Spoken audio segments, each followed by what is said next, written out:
O microfone estava fechado. Olá, pessoal, sejam bem-vindos a mais uma monitoria em Direito das Sucessões. E na monitoria de hoje, eu preparei um material especial. Eu falei com a professora Luísa e ela me passou os principais tópicos para estudar para a prova integrada. Então, essa monitoria de agora, cada temática que eu vou tratar em específico dos temas, né, que vão estar na prova integrada de vocês na semana que vem. Então, é uma revisão aí bem legal para estudar para a prova, com pontos específicos. E aqui você já tem um norte e do que você tem que estudar, o que vai cair na avaliação integrada sobre direito das sucessões. Eu vou compartilhar minha tela aqui e eu fiz um slide e mandei no grupo também o slide, então, mas se alguém por algum motivo não tiver acesso ao slide, manda mensagem, direct no Instagram, tanto faz, e eu compartilho o material, beleza? Vou compartilhar a tela aqui e a gente já começa.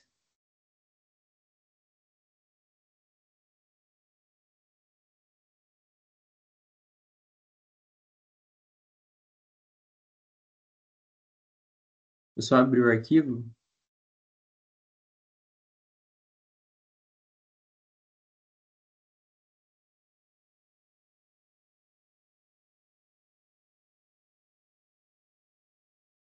Bom, pessoal, então vamos lá. O que vocês têm que saber para a prova de direito das sucessões para fazer a avaliação integrada? Então, aqui bem introdutório, só para a gente começar o assunto. O que é direito das sucessões?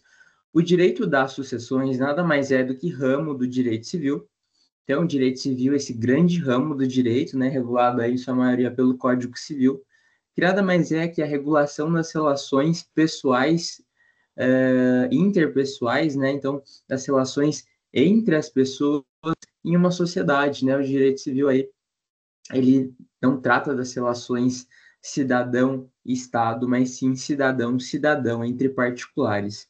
O direito das sucessões, então, está lá no finalzinho do direito civil, e ele nada mais do que regula os efeitos da morte de uma pessoa. Então, quando alguém morre, o direito das sucessões vai regular toda a transmissão do conjunto de bens, direitos e deveres de uma pessoa para os seus herdeiros, o que a gente chama de herança.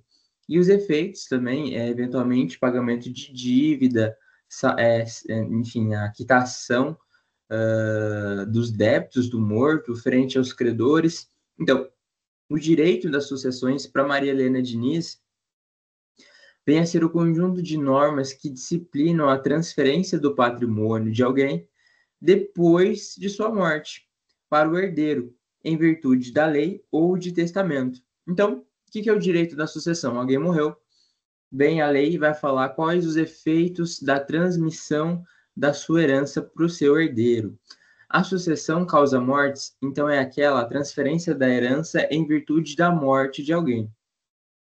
O herdeiro, ele sucede. O herdeiro toma o lugar do morto nas suas relações jurídicas, em que o morto figurava, né, enquanto era vivo. Então, a herança tem um conceito ampliativo. A herança abarca os bens, direitos e deveres do morto, que a gente chama de ativo e passivo. A gente às vezes confunde, né, a herança só com os bens que alguém deixou. Mas não, a herança também são direitos, por exemplo, o direito de figurar numa ação judicial, os herdeiros podem eventualmente ter esse direito. E deveres, né, as dívidas que o morto deixa não obrigam os herdeiros, mas obrigam nos limites da herança quitação. Então, a herança que o morto deixa vai responder pelas dívidas do morto. Feita essa noção geral mesmo, né? A gente já tratou bem isso no começo da monitoria. Agora a gente vai efetivamente para o que vai cair na prova. Então, primeira coisa que a gente tem que lembrar para a prova integrada: herdeiros necessários, herdeiros em geral, né? Mas em especial os herdeiros necessários. Trata a lei de dispor de uma ordem de vocação hereditária. Então, o Código Civil trata de falar quem é herdeiro de alguém.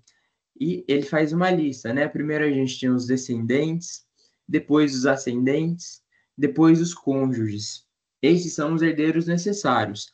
Na falta de testamento, então eu continuo essa linha. Depois a gente vai para os irmãos, sobrinhos, tios, primos. A gente continua aí numa ordem que o próprio código trata de discorrer. Só que nessa ordem, três não são importantes: os herdeiros necessários. Os herdeiros necessários são os descendentes, né, os nossos filhos, netos, bisnetos, e os nossos ascendentes, nossos pais, avós, bisavós. Além deles, o cônjuge ou companheiro. Então, essas três classes de parentesco são, segundo o Código Civil, herdeiros necessários. Tá, mas e aí, o que importa ser um herdeiro necessário? O herdeiro necessário faz nascer para o herdeiro e faz nascer para a pessoa que deixa herança uma limitação. Quem tem herdeiro necessário, necessariamente metade dos seus bens tem que ser dos herdeiros necessários. É a chamada reserva legítima. Então, herdeiro necessário, a gente acende a luzinha na hora. Opa, reserva legítima. O que é isso? Metade do patrimônio de quem morreu é dos herdeiros necessários. Não pode ser de outra pessoa. É uma disposição legal em que eu não posso me desvencilhar dela. É uma obrigação legal, melhor dizendo. A lei obriga, ela fala, você tem herdeiros necessários? Metade da sua herança é deles e de mais ninguém. Você não pode contrariar essa vontade legal. Então, vistos os herdeiros necessários, a gente classifica a sucessão em algumas espécies. E é importante, para a prova integrada, a gente ter uma noção dessas espécies. A primeira classificação, ela diz respeito à fonte, à origem das normas que vão regular, que vão dizer como vai ser feita aquela sucessão. Então, a fonte nada mais é do que descrever a origem das normas que vão efetivamente regular, que vão definir a transmissão da herança. Essa disposição está lá no artigo 1846 do Código Civil, e a gente tem duas grandes origens para a sucessão. A sucessão pode ser regulada pela lei, o que a gente chama de sucessão legítima. A lei, legitimamente, regula a transferência, a sucessão, a transferência da herança da pessoa que morreu para os seus herdeiros. Quando que a gente vai ter sucessão legítima? Quando que a lei vai tratar de regular, a lei, o próprio Código Civil, vai tratar de regular a sucessão de alguém? Quando a pessoa não tem testamento, ou se tem testamento, ele é nulo.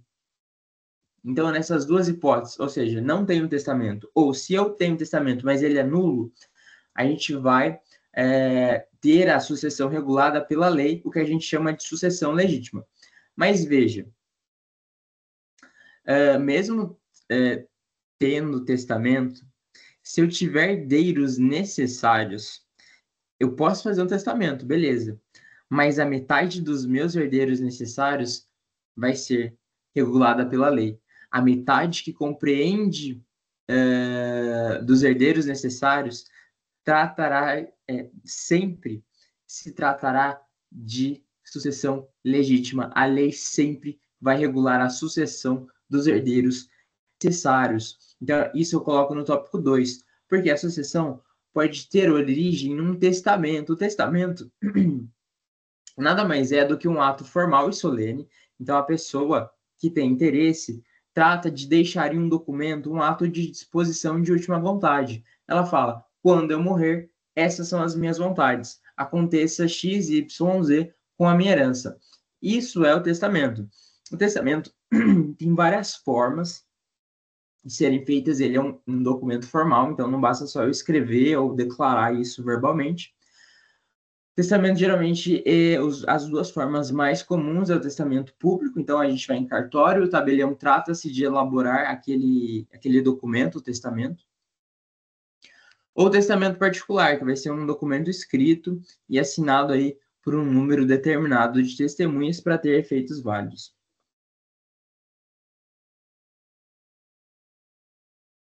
Mas, o que é importante saber da sucessão testamentária? Então, testamento é o documento que vai regular a sucessão de alguém que morreu, e essa pessoa, enquanto viva, tratou de formalizar as suas vontades em um documento que a gente chama de testamento. Tá, beleza. A gente tem que acender de novo o alerta. A pessoa tem herdeiros necessários? Então, se ela tiver, e é aí que as questões vão tratar efetivamente. Pessoa que tem herdeiro necessário, o que ela vai ter no testamento dela? De forma prática, quem tem herdeiro necessário, quem tem descendente, ascendente ou cônjuge, pode elaborar um testamento, ele meio que vai ter ele vai esbarrar em duas situações. Metade dos seus bens a serem dispostos em testamento, eu disponho para quem eu quiser. É uma reserva disponível. Eu faço o que eu bem entender com metade daqueles bens. Se eu quiser doar para uma empresa, para uma fundação, para minha vizinha, para o meu amigo, metade dos meus bens são reserva disponível e eu decido livremente para quem eu quero que fique com a minha morte. Tá. Só que se eu tiver herdeiros necessários, a outra metade, quem regula é a lei. Por isso, reserva legítima. A lei vai tratar de regular a divisão daquela outra metade. Por ser a lei que regula, é meio que uma reserva intocável, é uma parte indisponível. A outra metade não cabe minha decisão. A outra metade, a decisão é da lei. Reserva legítima. Os herdeiros necessários terão que ser necessariamente os herdeiros, necessariamente caberá a eles a recepção daquela herança.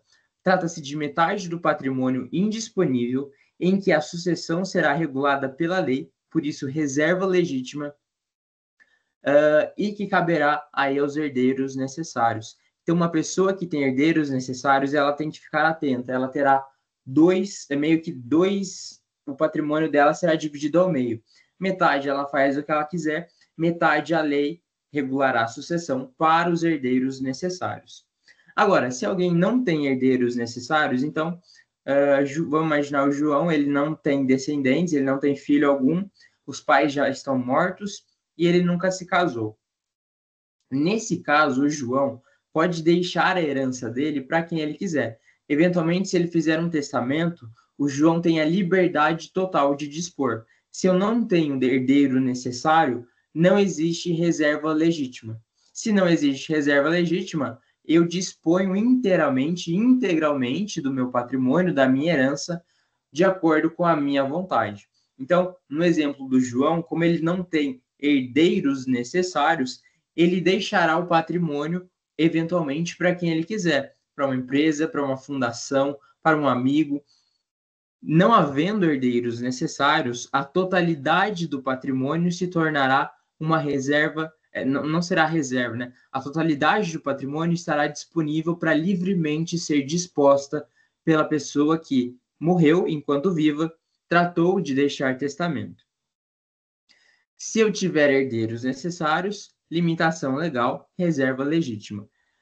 E, eventualmente, geralmente, o que as questões gostam de tratar? Tá, a pessoa tinha herdeiro necessário, mas ela não respeitou a reserva legítima. Ela foi lá, fez um testamento e falou, sei lá, que 100% do patrimônio dela iria ficar para o seu amigo. Então, aquela pessoa, vamos imaginar, ela tinha filhos, ela tinha descendentes, um herdeiro necessário, mas ela, enquanto viva, foi lá no testamento e falou: ah, não, eu vou deixar em testamento que a minha herança seja integralmente, ou seja, 100% para o amigo X. Veja, essa parte que extrapolou a reserva legítima, os 50%, é considerada nula. Então, se uma pessoa tem herdeiro necessário e ela vai lá no testamento e ela não respeita a reserva legítima, a gente vai considerar que a falta de respeito à reserva legítima como nula. Então, aquela parte que ela tratou em testamento e que ela não respeitou a reserva legítima será considerada nula. Se ela será considerada nula, então a lei tratará de regular de novo a sucessão do herdeiro necessário. Em termos práticos, metade do patrimônio vai para no exemplo do João, vai para o herdeiro facultativo, o amigo que ele quis efetivamente transmitir o seu patrimônio com a sua morte, mas a outra metade, a lei demanda que seja do seu filho, do seu herdeiro necessário. Porque os descendentes, vão lembrar, fazem jus à reserva legítima. Então, se alguém infringir a reserva legítima em testamento, a gente vai considerar que aquela infringência ao Código Civil é nula. E, por ser nula, quem vai regular aquela metade, a reserva legítima, volta a ser a lei, como sempre deveria ter sido, né? A pessoa foi no testamento e fez cagada, né, em linhas gerais. Então, se na questão ela falar que o João tinha herdeiro necessário e no testamento ele não respeitou a legítima, eu vou considerar a nulidade do desrespeito à legítima. E, sendo nula o desrespeito à legítima, eu vou tratar de regular a sucessão de acordo com as normas da lei, na onde ela infringiu a legítima, tá? Na outra parte disponível, vide a liberdade de escolha. Ele quis deixar para quem ele quiser. A sucessão também ela pode se dar a título universal ou a título singular. O que é sucessão a título universal? A sucessão a título universal, que é a mais comum, é quando os bens são fracionados em cotas, em frações ideais. Então, vamos imaginar, João tem 4 filhos, e cada um vai receber um quinhão, uma fração ideal, cada um vai receber 1/4 da herança do morto. Esse tipo de sucessão a título universal é a mais comum, porque não há uma delimitação, não há uma individualização dos bens. Por isso é título universal, universalizante. Eu estou abrangendo tudo. Eu não estou especificando, individualizando um bem específico. Eu não estou falando, para o meu filho X, o carro tal vai ficar para ele. Não. A sucessão se dá a título universal. Cada filho herdará uma fração ideal desse carro. Por isso, sucessão a título universal. Quando ela se dá a título universal, a sucessão legítima e testamentária podem coexistir, que é o exemplo mais comum. Metade do meu testamento eu deixei para quem eu quiser, a outra metade, sucessão legítima. Sucessão a título universal coexiste sucessão legítima com testamentário. Então, eu posso ter um testamento que vai regular metade dos meus bens e a outra metade, que é a reserva legítima, vai regular a sucessão legítima, que é dos herdeiros necessários. Mas a gente também pode ter a sucessão a título singular. A sucessão a título singular, em sentido contrário, ela vai tratar da transmissão de um bem individualizado. Ou seja, o carro X vai ficar para o meu filho Y. O carro X de placa tal, chassi tal, eu individualizo o bem e escolho o herdeiro para qual eu quero transmitir a minha herança. E daí a gente vai chamar esse bem de legado. Então, eu escolho o herdeiro para o qual eu quero transmitir o meu legado, qual seja o meu bem individualizado. A transmissão a título singular, ela sempre vai ser só testamentária, porque só no testamento que eu vou poder especificar o bem e delimitar para qual herdeiro eu quero transmitir aquele bem. Nunca vai existir sucessão a título singular, sucessão a título universal, que decorra da lei. Porque a lei não vai individualizar os bens de cada pessoa, a lei só vai falar. A lei só vai dividir em termos genéricos e abstratos o patrimônio de alguém. Então, por isso que a maioria da sucessão, a gente vê que 1/4 fica para um herdeiro, 1/4 para outro herdeiro. A gente vê frações, a gente não vê individualização dos bens, porque a lei não vai individualizar os bens de ninguém. A lei é universal, genérica e abstrata. Se eu quiser individualizar a transmissão de um bem, eu faço isso em testamento, e a gente vai falar que os efeitos dessa sucessão são a título singular, porque eu singularizo, individualizo um bem para um herdeiro em específico.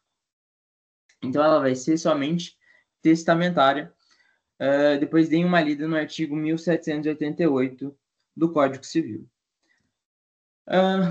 Superado esses 2 temas, então, os 2 primeiros grandes temas importantes para a prova de vocês. Herdeiros necessários, tem que estar gravado isso. Quem são os herdeiros necessários? Descendentes, ascendentes e cônjuge ou companheiro. Tá, guardei isso. Linka na hora. Herdeiros necessários, reserva legítima. Reserva legítima, porção indisponível que a lei traz, em que os herdeiros necessários compulsoriamente receberão aquela fração, aquela metade da herança. E os efeitos da sucessão também é importante dar uma lida, principalmente nesse artigo que eu indiquei no Código Civil. Tá. Agora, o que a gente tem que ver também para a prova integrada? Princípio da Sezine, ou droit de Sezine, direito de Sezine. O que é o princípio da Sezine? O princípio da Sezine, esse brocado em latim, nada mais do que regula o momento da abertura da sucessão. Leia-se, o que é o momento da abertura da sucessão? O momento da abertura da sucessão, efetivamente, de forma prática, é o momento pelo qual eu vou considerar a transmissão da herança da pessoa que morreu para os seus herdeiros. Então, em qual momento os herdeiros se tornam donos, se tornam titulares da herança?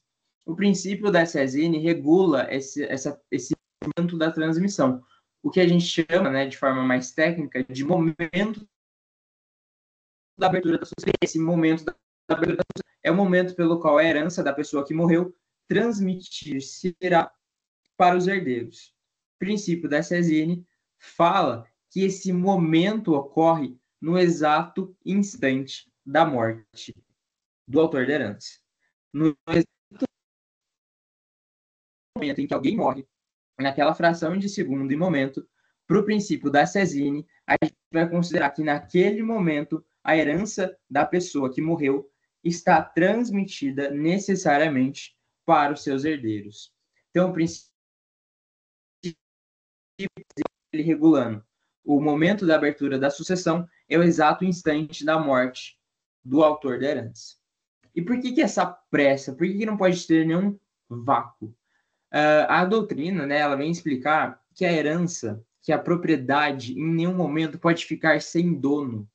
Em nenhum momento o meu carro, o meu imóvel pode ficar sem um dono, sob pena de se tornar uma coisa sem um senhor. A coisa de ninguém, a coisa sem um senhor, a coisa sem um dono, pode ser livremente assenhorado. Livremente eu posso me tornar dono daquela coisa. Então, vamos imaginar. A doutrina fala de, por exemplo, deixei um sofá na frente da minha casa. Então, eu presumo que eu quero doá-lo, que eu não quero mais ele. Então, aquele sofá se torna coisa de ninguém. Concorda que qualquer pessoa que passar ali pode pegar aquele sofá? Porque a gente pode se assenhorar da coisa que é de ninguém. Se a herança ficasse por um período, um lapso temporal sem um dono, aquele lapso temporal admitiria que alguém eventualmente se tornasse dono daquela herança.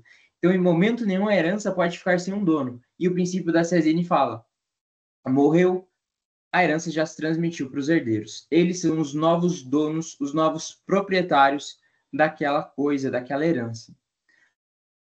A Luísa até em aula, ela fala que a gente pode considerar que a herança é como o conjunto de bens é como uma corrente, em que os elos estão intimamente ligados uns aos outros. E no momento da morte, automaticamente um elo se conecta ao outro, dando continuidade ao direito de posse, ao direito de propriedade. Então, o princípio da Sezine trata de não deixar um vácuo, de não deixar um espaço na titularidade dos bens. Em momento nenhum, pelo princípio da Sezine, os bens ficam sem um dono.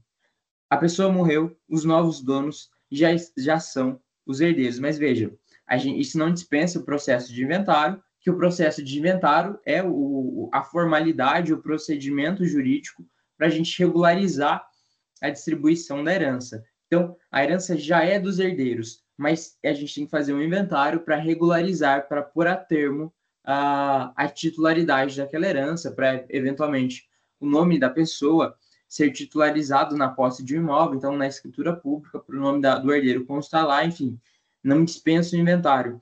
Mas os herdeiros já são donos da herança, então eles já podem, eventualmente, defender a herança, eles já podem defender o bem. Quem é dono da coisa, direito, vamos lembrar do direito das coisas, quem é dono de algo pode reivindicar a posse daquela coisa, pode manter a posse daquela coisa. Então, os herdeiros já estão autorizados para defender a posse deles sobre aquela coisa. Porque, pelo princípio da Sezine, a pessoa morreu, os herdeiros já se tornam titulares daquela herança. E o último tópico para estudar para a prova integrada, pacta corvina. Pacta corvina vem essa expressão do latim que significa acordo dos corvos. A doutrina faz toda uma uma historinha para explicar por que a Acordo dos Corvos. Eles fazem uma metáfora. Os corvos ficam ali espreitando a carniça. E a doutrina faz uma analogia com esses corvos que espreitam a carniça, com as pessoas que ficam esperando a morte de alguém para receber a sua herança. Como assim? Pacta corvina, ou acordo dos corvos, nada mais é do que a negociação da herança pelos herdeiros da pessoa que ainda está viva. Como assim? Vamos imaginar que os meus pais ainda estão... Eu tenho meus pais vivos, mas eu já fico fazendo negócios jurídicos com a minha suposta herança. Como assim? Eu sei que, eventualmente, se meus pais morressem hoje, o carro X seria meu. Mas eles ainda estão vivos, então o carro X não é meu, porque o carro X só vai se tornar meu quando eles morrerem. Princípio da Cesine. Mas o acordo dos corvos nada mais é do que eu negociar esse carro dos meus pais enquanto eles ainda são vivos. Veja, eu estou negociando a herança, a expectativa de herança dos carros, que não é meu, é dos meus pais, enquanto eles estão vivos. É como se eu, enquanto herdeiro, ficasse igual um corvo, espreitando a carniça, que seja a morte dos meus pais, e fazendo negócios jurídicos com o bem que não é meu. O acordo dos corvos nada mais é do que o herdeiro negociar a herança que ainda não é dele. Os titulares daquela herança ainda não morreram. Veja, se não morreu, não existe herança. Princípio da Cesine. Então, é nulo o acordo dos corvos. É nulo que o herdeiro negocie a herança da pessoa que ainda está viva. É uma nulidade absoluta, porque sequer ele é titular daquele bem. E o Código Civil trata de deixar essa nulidade de forma expressa. Veja, por uma questão de lógica, já é nulo o Pacta dos Corvos. Veja, a gente for lembrar da escada pontiana, lá da parte geral do Código Civil, esse negócio jurídico é nulo, porque o objeto, ele é ilícito, o objeto não contraria a lei, mas o objeto ainda não é de titularidade daquele herdeiro para que ele tenha a legitimidade de negociá-lo, entendem? Em virtude disso, o Código Civil quis deixar expresso a proibição da negociação da herança de pessoa viva. Então, lá no artigo 426, de forma expressa, o Código Civil proíbe o negócio jurídico que o herdeiro negocie a herança, os bens da herança da pessoa que ainda está viva. E ele é uma interpretação lógica, a vedação ao Acordo dos Corvos é uma interpretação lógica do 1784. Veja, só a herança, princípio da Cesine, quando alguém morre. Se alguém ainda não morreu, não há herança. Como não há herança, eu não posso negociar a herança, porque ela não existe, daquela pessoa que ainda está viva. Bom, gente, para a prova integrada, então, são basicamente esses tópicos. Tá fácil, é bem curtinho. Qualquer dúvida, eu estou sempre à disposição. Então, vamos lembrar, prova integrada, estudem herdeiros necessários, estudem reserva legítima, efeitos da sucessão a título universal, a título singular, princípio da Cesine, só a herança se transmite no exato momento em que a pessoa morre, princípio da Cesine. Então, quando alguém morreu, no exato momento da morte, os herdeiros se tornarão os novos senhores daquelas coisas que compunham a herança.